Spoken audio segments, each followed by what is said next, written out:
이거 보셨나요? 반가운 뉴스. 네, 반가운 뉴스죠. 내달부터 전세금 반환 대출 한정, DSR 일부 완화라는 내용입니다. 이게 되게 중요한 포인트잖아요. 중요한 거는 이 상승 반전을 했는데 네.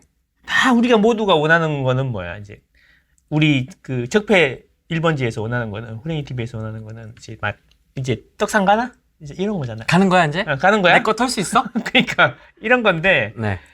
이게 이제 쭉 오를 거냐? 추세가 완전 전환돼 가지고 쭉 이렇게 힘을 밀어주면서 쭉 올라갈 거냐? 네. 그런 문제잖아요. 그렇죠? 근데 이제 그거를 이제 그 발목을 잡는 게 역전세. 맞습니다. 발목을 탁 잡아 이렇게 안 놔줘. 점점 힘이 세져.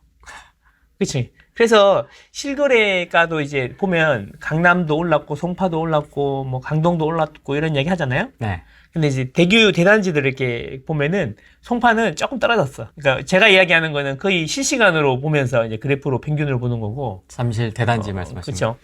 데이터는 이제 한 달 뒤나 뭐 두 달 뒤에 나오는 거 이야기하는데 잠실 대단지만 계속 모니터링 해보면은 잠실 대단지나 경기의 주요 큰 단지들은 5월에 실거래가가 조금 떨어졌어요. 그게 조금 나타날 거예요. 그래서 5월 거래량은 4월 거래량보다는 조금 줄어들 것 같아요. 지금 신고하고 있지만 느낌상 줄어들 것 같아요. 그러니까 이게 이렇게 계속 거래량이 터지면서 이렇게 계속 올라가줘야 되잖아요.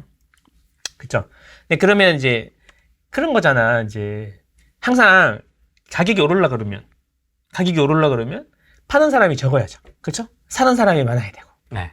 그치? 그러면 이제 지금 이 수요자들이 집을 살라 그러는데 10억을 보고 갔는데 11억, 12억 이러니까 아이씨 이런 느낌이란 말이야. 네. 그럼 이 사람들이 계속 달라붙어가지고 타다다닥 사줘야 되는데 네. 사고 있어 분명히 사고 있는데 매물이 더 쌓이는 거죠. 그죠? 그 매물이 쌓이는 원인이 역전세다. 이렇게 보는 거죠. 네. 그래서 이제 역전세인데 그러면 이제 이 역전세가 줄어들어야지 더 세게 올라가지 않겠냐. 그런데 이게 줄어들 수 없고 구조적으로 계속 정해져 있는 만큼이 나오기 때문에 요 수요를 수요가 그걸 못 따라갈 거다. 그래서 이제 망고쌤은 연말까지는 보합으로 갈 거다. 약보합, 강보합으로 왔다 갔다 할 거다. 이렇게 얘기한 거죠. 근데 이제 지난주에 와서 얘기했던 게 지지난주인가? 정부가 이제 컨트롤할 수 있는 범위 안에 있다, 시장이. 그 얘기는 뭐냐면 너무 세게 올라가거나 너무 세게 내려갈 때는 정부가 아무것도 할 수가 없어요. 근데 지금 이제 시장이 이렇게 보합으로 나왔잖아요. 네. 이럴 때는 정책으로 이렇게 조절을 할 수 있단 말이죠. 일산 부동산 대책, 특례 보금자리로 그런 거거든요. 살짝 이렇게. 그렇지. 그래서 너무 떨어지는 것만 지금 막고 있는 거죠. 있었는데 이제 상승 반전하니까 이제 좀 고민이 되는 거지. 올라버리면 또 여론이 안 좋거든. 내년 봄에 또 좋은 이벤트가 있는데, 큰 이벤트가 있는데. 중요한 이벤트. 그렇지. 그러면 안 되잖아. 그러니까 너희들이 잘 살든 말이야 나는 상관없고 일단 나는 너희들한테 잘 보이는 척해서 표만 많이 얻으면 되는 거 아니야. 그들의 이익 구조가 그런 거니까 정치인들이. 네. 어쨌든 이제 요약하면은 역전세로 인해서 그거를 집을 팔아서 전세 보증금을 내주려고 하는 사람들의 물량이 계속 나오니까 아실 데이터를 보면 계속 매물이 쌓인단 말이죠. 매물이 쌓이고 있단 말이에요. 지금도.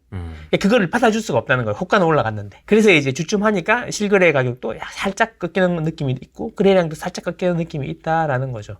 그런데 이 사람이 특례 보금자리론 같이 정책 상품으로 특례 전세 보증금 반환 대출 뭐 이런 느낌으로 하나 내놓으면 된다라고 이제 우리가 계속 이야기했잖아요. 네네. 근데 알고 있단 말이야. 알고 있는데 이제서 내놓는 거죠. 이렇게 되면 이렇게 되면 집을 팔아서 전세 보증금을 내주는 게 아니라 집은 안 팔고 대출 받아가지고 전세 보증금 내주고 이제 기다리게 되니까 결과적으로 말하면 전세 매물은 늘어나고 매매 매물은 줄어들죠.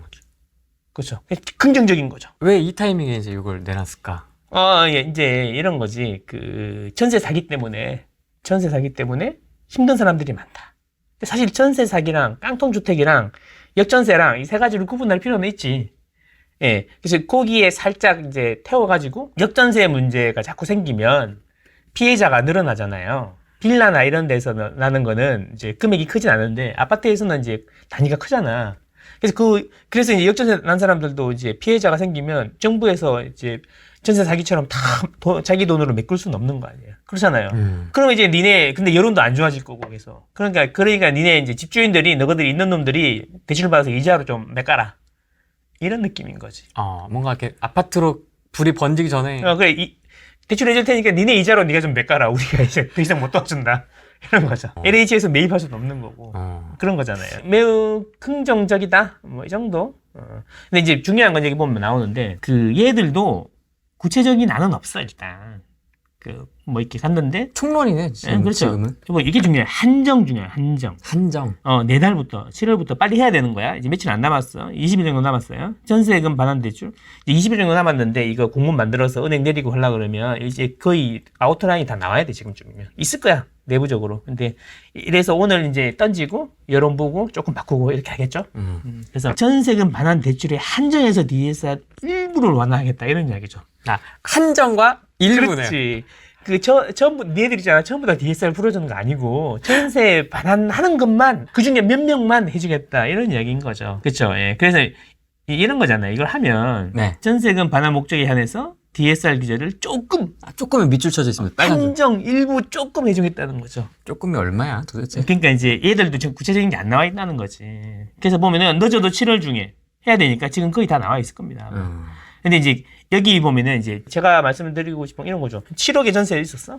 지금 시세가 5억이야? 그래서 이제 대출을 받아갖고 내보냈어, 나를. 내보냈는데 7억이면 7억의 대출이 있을 거 아니에요? 그럼 뒤에 들어오는 사람 뭐 5억을 받아갖고 갚는다고 해도 선순위로 대출이 있는 거잖아. 어렵잖아요. 그럼 이런 문제를 해결해야 된다고 했는데 여기 나와 있어. 새로 전세 들어오시는 분이 불안하지 않도록, 전세 나갈 때 걱정하지 않도록 이 두 가지를 마련해야 된다는 거죠. 그렇게 되면 이제 뻔하죠. 7억 대출 받아서 내보내고 새로 들어오는 사람을 선순위로 넣어주고 보증금을 5억 이상 까 그리고 은행들이 알아서 전세 후순위로 넣어준다든가 이런 방법을 해야 되는 거 아니에요. 그러면 이제 은행은 불안하죠. 후순위로 들어가니까. 그러면 이제 그 한도를 얼마까지 할 거냐 이런 문제가 생기겠지. 그러면 이제 뭐 10억이면 10억까지 다 해줄 거냐. 전세 12억이면 12억 해줄 거야? 그건 아니잖아요. 그래서 우리가 항상 쓰는 게 뭐야? KB 시세가 있잖아. 아파트는 KB 시세 몇 %? 이런 식으로 하겠죠. 그러면 이제 우리가 구분해야 되는 게 깡통 전세나 전세 사기는 안 되는 거지. 그렇잖아요. 안 되는 거고 그쪽은 공적인 영역으로 이제 처리해야 되는 거고 돈이 안 되는 건 사적 영역에서 안 되니까. 그러니까 이제 요거는 이제 전세 그 KB 시세의 뭐 80% 범위 내에서 뭐 이런 식으로 이제 달리겠죠. 그럼 결국에는 뭐냐면 거의 이제 깡통 전세 수준으로 되어 있는 거는 쉽지 않을 거다. 그 다음에 이제 우리 이제 서울 전세가율 50%대잖아요. 이런 데는 이제 대상이 많이 될 수 있겠죠. 그렇죠. 어떻게 보면 아파트 쪽은 조금 괜찮고 빌라 쪽은 조금 빡빡할 수도 있겠네요. 그쪽은 이제 공적 영역으로 두겠죠. 거기는 정부 돈으로 땜빵할 테니까 이쪽 아파트 쪽은 사적인 영역. 그러니까 너희들 집 있는 애들이 이자 받아서 좀 메꿔봐 이거죠. 근데 빌라 그 전세는 정부 돈으로 메꾼대요? 어떻게 하네요? 그럼 피해자들한테 어떻게 정리가 뭐 됐죠? 우선 면제권을 우선으로 받을 수 있는 권리를 준다든가 또는 이제 LH가 이제 임시 거처를 마련해 준다든가 아니면 LH가 그 가격에 매수를 해준다든가 이게 다 정부 돈으로 하는 거잖아. 그러니까 이제 이런 거지. 자산이 있고 부채잖아요. 전세는 부채. 근데 이제 지금 깡통 전세나 전세 사기 같은 경우에는 이미 부채가 자산을 넘어가는 수준이잖아요. 그러니까 이게 사적인 영역에서 해결이 안 되는 거지. 마이너스인데 어떻게 해결이 돼? 집주인은 이미 손 들었고 만세 물렀고 집주인은 방법이 없잖아요. 이런 거는 정부에서 해줘야 되는 게 맞는데 아파트는 좀 약간 다르잖아. 전세가율이 50%다 그러면은 10억짜리 5억인 거잖아, 전세가. 그럼 아직도 자산이 5억이 남았잖아. 자본이 5억 남았잖아요. 이제, 그러니까 요거는 이제 니네가 이제 집주인이 정부에서는 못 하겠으니까 대출 해줄 테니까 집주인이 알아서 이자 받아서 해결해라. 이런 거지. 그런데 이제 요거를 너무 이제 잘해주면, 야, 이거 정부가 갭 투자자 지원책을 내놓는 거냐? 뭐 이런 이야기도 나올 수 있잖아. 네. 그러니까 이제 지금 오늘 던지고 간을 보겠지. 아직 수위는 아직 안 나왔으니까. 수위 조절해야지. 수위를 어디까지 보여줄 거냐. 이거 해야죠. 그래서 이제 앞에 좀 좋은 말, 이제 미사옥으로 좀 던져야죠. 예. 세입자 보호를 위해서 선량한 세입자 보호를 위해서 악랄한 집주인들이 이자 내는 걸로 하자. 이런 식으로 하겠죠. 실거주 보호를 위해. 선량한 실수요자들의 보호를 위해서 이렇게 되겠죠. 예, 그래 이제 이게 나오면 이제 그러면 또 우리 악랄한 또 집주인들은 이런 이야기 하겠지. 어떻게 이 꼼수를 해가지고 돈을 많이 벌 수 있을까? 네, 그런 거 생각하겠죠. 이제 요걸 통해서 열리는 틈새 시장은 뭘까? 그렇지. 뭐 이런 거. 근데 이미 이게 했던 사람들이 있어, 이거를 가지고. 옛날에 이제 집이 있는데 투자하는 다주택자들이 자기가 이제 전세로 가가지고 막 투자한다는 건데, 그런데 전세 보증금을 빼서 전세 보증금을 내가 현금으로 냈는데 전세 자금 대출을 받아서 그 돈으로 투자를 막 하고 그랬단 말이야, 옛날에. 이미 했었어, 한번.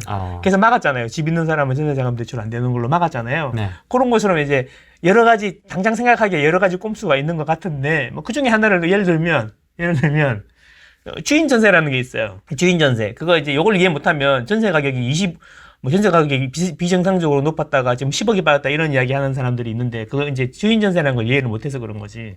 점유 개정이라고 하잖아요. 네, 점유계정. 그러니까 이제 40억짜리 집인데 전세가 15억이야. 그러면 이제 갭이 너무 크잖아. 그러면 이제 25억이 있어야지 이론적으로는 이제 순수하게 25억이 있어야지 이제 집을 살 수가 있는 건데 내가 25억에 살아줄게. 너 15억 있다며. 그러면 25억에 전세 살아줄 테니까 나중에 줘. 이렇게 하고 이제 일단 파는 거죠. 그러면 시세가 15억인데 사실 주인 전세로 이제 25억에 들어간 거잖아요. 그럼 이제 요걸 가지고 이제 뭐 전세가 25억인데 지금 12억이니까 10억 넘게 내줘야 된다 이런 소리 하는 사람도 있던데 그건 이해를 잘 못해서 그런 거야. 대부분은 이상하게 튀는 거는 그런 거라고 보면 되는 거죠. 역으로 이야기할 수 있겠지. 40억인데 예를 들어서 전세 시세가 15억인데 내가 25억에 들어갔다가 2년 뒤에 이제 현금을 마련하는 거죠. 10억을. 그럴 수도 있겠다. 그래서 이제 그런 장치들을 고민하고 있을 거야. 이것도 이야기하면 또 없어질 거니까 이야기하면 안 되는데 어쨌든 장치적으로 고민했겠죠. 얼마 이상은 안 되고 뭐는 안 되고 또 이런 건 많이 있겠죠. 기본적으로는 KB 시세에 몇 프로 정도 해줄 거냐 그런 게 또 제일 기본으로 깔고 그 다음에 이제 누구를 살리고 누구를 죽일 건지 결정하겠죠. 누구를 살리고 누구를 죽일 건지.